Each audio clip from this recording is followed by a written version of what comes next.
Could, could the owner of the universe not resolve, by means of a messenger, our bewilderment over why there's a constant change in the universe, and answer the question in everyone's mind: what's our origin? Where are we headed? And what's our purpose here?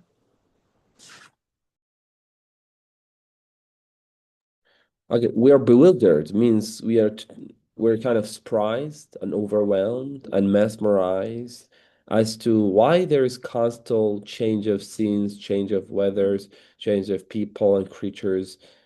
And this is a question that if you give it a little bit of scrutiny of thought, it comes and pops up in your mind. And it is in everybody's mind, to be honest. The origin, where are we headed? If we're headed somewhere, is it a good somewhere, right? And what is our purpose? So these questions are perennial questions. They've existed and long been there ever since the incipience and appearance of sentient creatures, humans. So this question popped up in the mind like Leo Tolstoy that I'm reading his Confessions, and he says that the question of where am I headed? Why am I here? What is life and the meaning of it has never been addressed satisfactorily by neither philosophy nor science. So he scrutinized all the paths and he came to the religious formulations that contains the meaning of life and the practice of the meaning of life. Okay, so these are the duties of messengers. And this sets the scene in order to follow our little meanings in connection and in relation to that huge meaning of life. That is universal worship. And that is what religion does. Religion establishes a connection between the finite to the infinite. We are finite creatures, we're limited by time and space and a whole host of other things. And religion comes, as the term says, religare, to bind our finite experience to the infinite. That is God, that is Allah. This connection is going to give us support, give us courage, give us hope, give us all the sorts of elevated, lofty experiences that saves us from torment, saves us from dread and anxiety and all sorts of psychological malfunctions and psychological pressures. Okay, go ahead, Miss. Could he create us with a disposition to suffer from multiplicity, the sword and its charms, alongside an ability to engage in universal worship, without simultaneously wanting us to turn away from multiplicity and toward unity by means of a teacher and guide? So a teacher and a guide like prophets takes humanity away from multiplicity and all those sorts of things and encourages them towards unity. This is a duty that other than the prophets, no other human agency could achieve. Okay. Let's go to here. Go ahead. Offer him universal worship. Given this, we are the most important being in creation. Yes. So why we're the most important? Because we can offer universal worship. This is very key in his overall anthology, so to speak.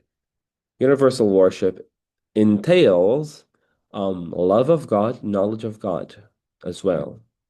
So it's not just movement of our limbs, but it's rather an apprehension of God's presence in everything, in every event, no matter what the event, be it bitter or sweet, is all coming from Him. Okay, read that as well.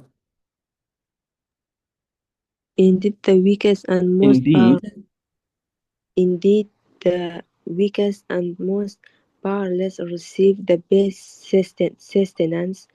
Every trouble one finds is remedy almost one hand. Such bountiful bountiful largesse given with such noble magnanimity beto- betoken a giving hand of infinite munificence.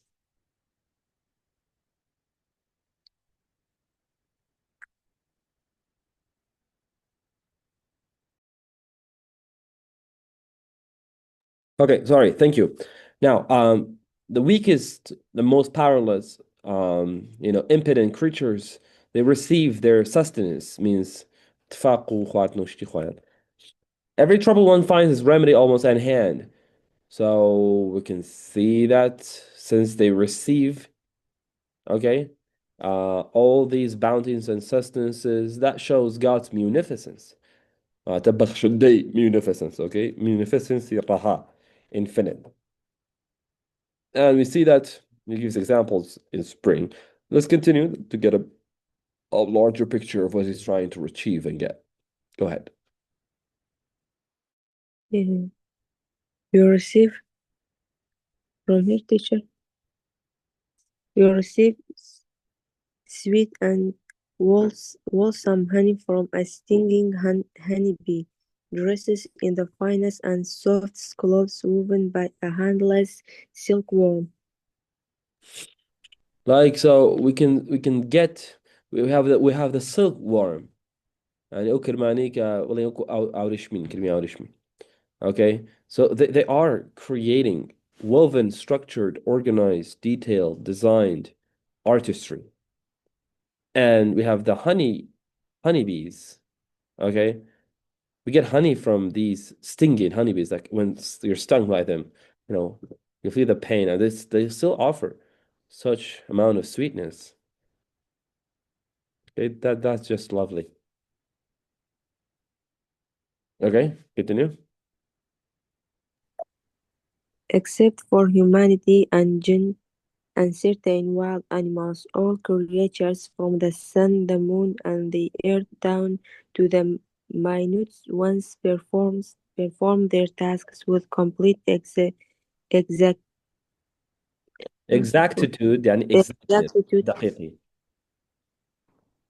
do not overstep their bounds, and are perfectly obedient in an atmosphere of solemn awe.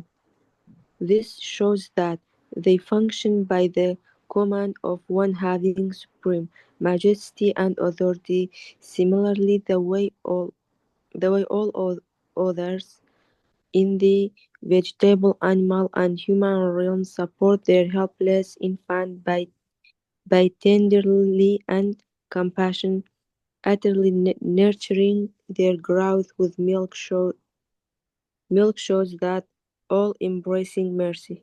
Yes, the embracing mercy of tending, of giving attention and nurture and care and showing love that we see happening within humans, animals, vegetables. Okay, this is coming and going. An animal comes, a human comes and does that duty, and death comes and takes them. Then, so it is not dependent on the creatures. This mercy is not coming from the creatures because the creatures come and go. It's coming somewhere that enables and gives and bestows this force, beautiful force of mercy.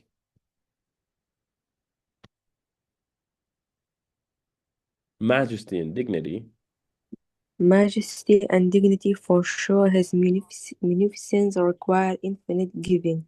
His mercy requires favoring worthy of itself, and his majesty and dignity requires chastening those who disrespect them as. Okay, so God has majesty, that God is the Jalal, majestic, and has dignity, self-respect, so to speak. And his munificence, that is Bakhshindei Raha, requires infinite giving. Because he's munificent, he cannot not give.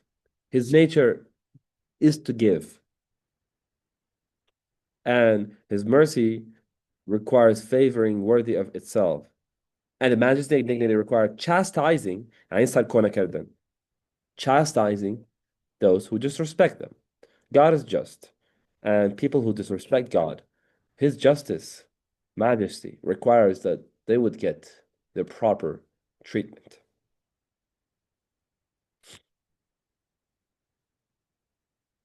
Then from here, miss. Denying such a realm means denying the mercy so evident to us, which would be like denying the sun whose existence lightens every day. Death without resurrection would, would turn compassion into torment, love into the affliction of separation, blessing into a vengeful curse, reason into an instrument of wretchedness, and pleasure into pain. Okay, so just think about this thought experiment, right? When we deny God's mercy, that is so evident, we see that happening every single second in different forms and manifestations. And when we think that there is death but no resurrection, um, you know, it would turn compassion into torment, love into affliction of separation. And it's very hard when there's the element of love between any two individuals, friends, family members, spouses, then separation of time, space, and death ultimately. This causes lots of distress and blessing into a vengeful curse.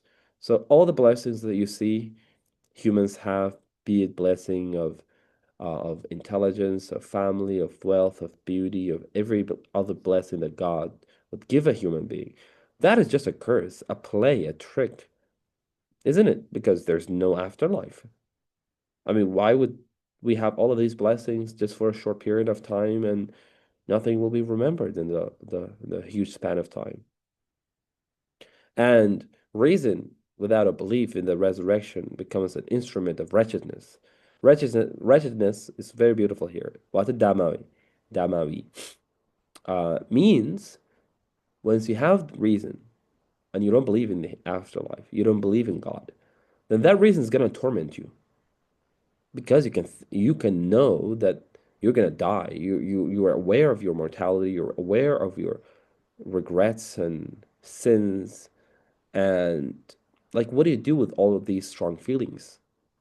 The reason is going to curse you, is going to torture you. You're going to feel and see that everything is metaphysically evil and we shouldn't have been born. Why are we here? And this is going to cause lots of other problems too. And pleasure into pain, because whatever pleasure you're getting, it's just pointless. And the pointlessness of it, the senselessness of it, is but pushes and propels us towards an inevitable pain. You get what he's trying to say?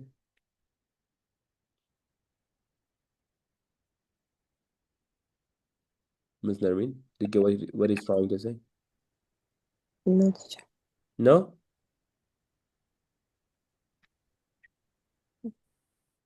Like, shall I explain more?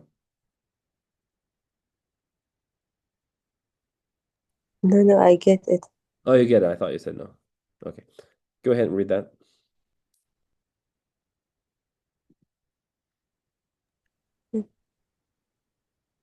In this and other arguments, such interrogative words and phrases as a could and would is conceivable, and thus it makes ensure are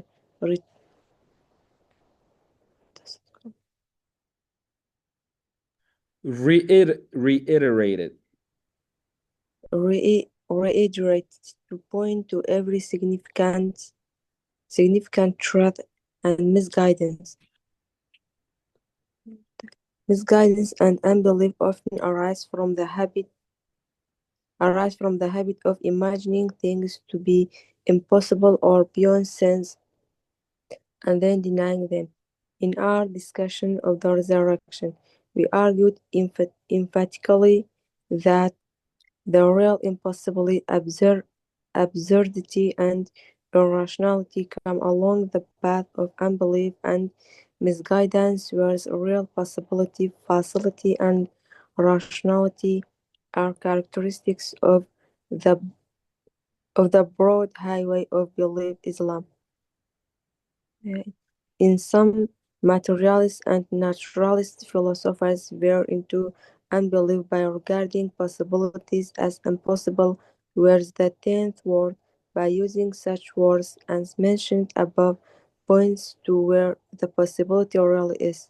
Yeah, it says people who don't believe in God, who are atheists, the problem is they have this habit of imagining things that are impossible, that are beyond their limited reason, and then they're gonna chop it down. They deny it. And he said, I'm going to prove in the book, especially in the 10th word, that the real absurdity and impossibility and irrationality come from unbelief and misguidance to account for consciousness, for justice, for all the other attributes.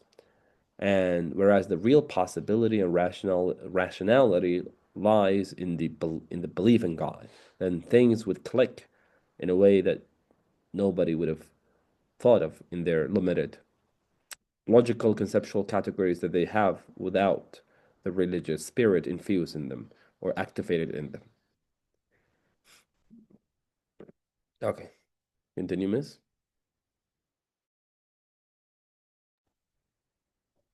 Would he not chastise would he not chastise those who, denying his wisdom and justice, rebel against him, since only a minute amount of his wisdom and justice with respect to humanity is established in the impermanent world? They must be deferred. Most of the misguided die unpunished, and most of the guided die unrewarded. Such affairs, affairs, such affairs certainly are deferred to a supreme tribunal, and ultimate contentment. The one who the one who administers this world does so in accordance with an infinite wisdom. We can see this in how all things are used and benefit others. Have you not seen how many wise purposes are served by each human limb, bone and vein, as well as by every brain cell and every cell atom in your body? Indeed, the purpose every limb of a tree serves are numerous its fruits.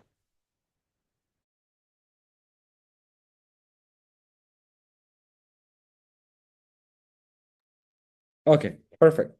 So, he's talking about, he's arguing from God's nature. That is, what there should be somewhere else, given that God is the most just, the most wise, the most merciful, that most of the people who are transgressors, they will go unpunished in this worldly life. And people who are really religious individuals, okay, the faithful servant of God, they would be faced with more difficulties than the irreligious ones.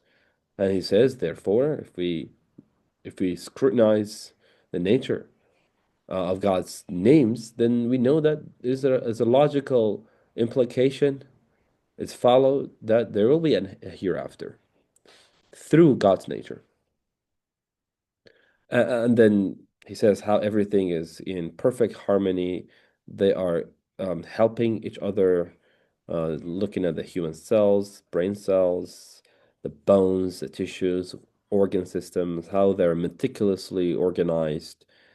And one of the characteristics of living and non-living things that both share is their structured integrity, structural integrity. So everything is orderly, starting from bottom up, from atoms, all the way up to cells and everything. So they're working with measure, so to speak, in a nutshell. As God says it, He's created everything in measure, in a perfect measure. Okay, go ahead.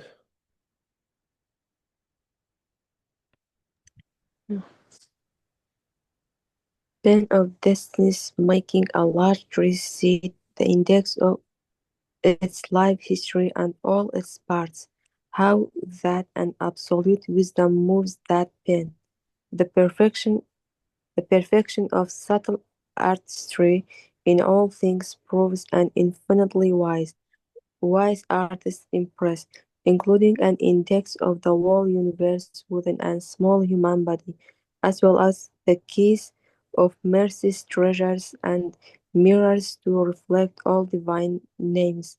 Further shows the wisdom within the infinitely subtle artistry. Okay, continue, miss. Do you need do you need convincing that everything is done with justice and balance? The fact that all things are given being and form, and then placed according to a process, equilibrium, and measure is enough proof for you. Yeah, everything is being given being and form. They exist. They could have not existed. They're possible. Everything you see around us, their explanation is not through themselves. Is outside of themselves.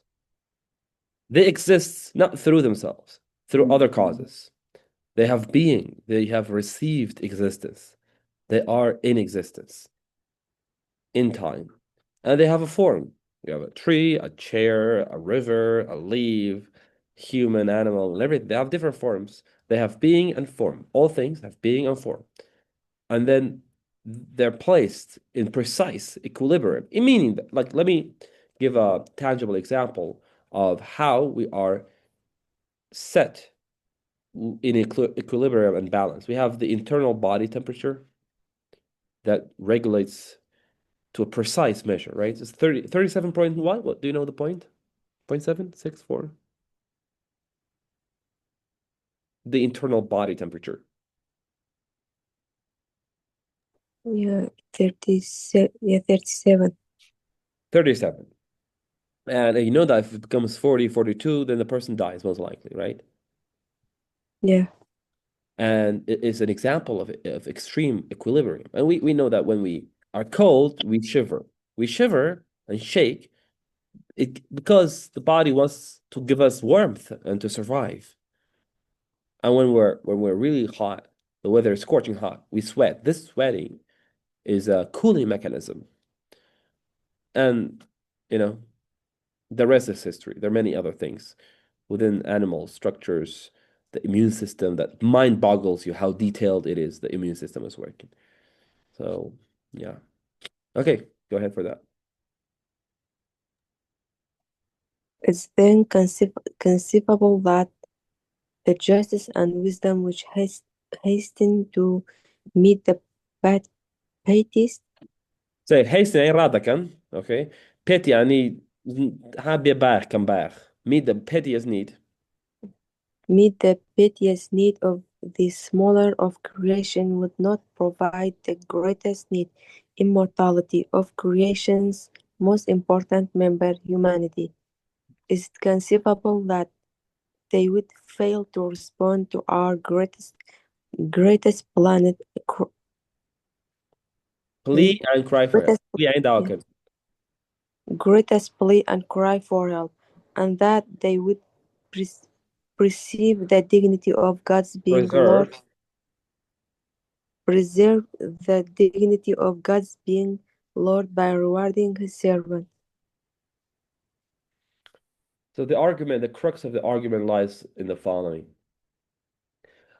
If you look at the animals and even us, we have petty needs. We have need to food for food. We have need to rest. We have a need to have a cool weather. We have all sorts of needs. And we look around ourselves, the environment provides all of that, right? And we have a need for eternal life. We have a need for immortality. We have a need so that everything we do makes sense and justified at the end. We have a need for a hereafter. There's the need for a hereafter. Every single human thinks that there must be another life, that everything is recompense for. In light of that afterlife and eternal life, our our finite life makes sense. So this need is really, really deep and profound. Some people would say that this need is created out of fear. This need is created out of ignorance, but the need is too deep to have been created just out of fear or out of need. You see, um, so this need for God to connect to God, okay, and this need for the afterlife. Nothing outside of us can satisfy it. We either say it is an illusion or this need has elsewhere to be satisfied. We have no more than these two options, I would say. So take your pick. Which one makes more sense? That all of these blessings and bounties and structure and order and harmony is there so that they would perish and annihilated forever? Or the need, the deep, profound need for humans that over the centuries and millennia have loved God, wanted to know God, was it all an illusion? Or was it the truth?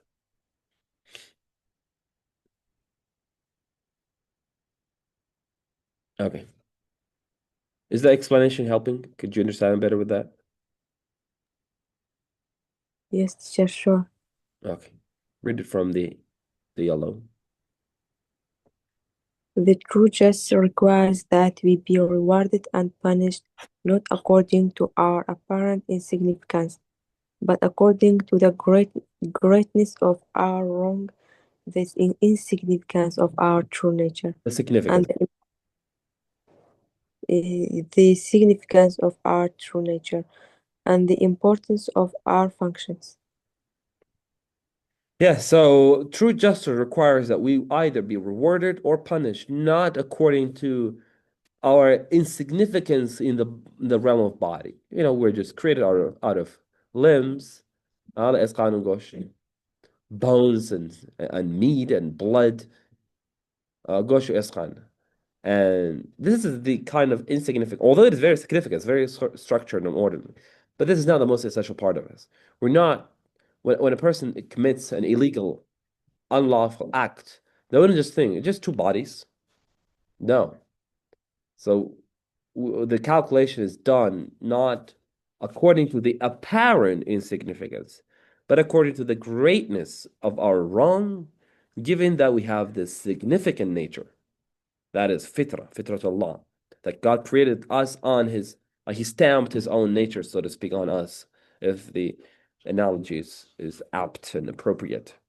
And the importance of our function. We have a hugely important and critical function.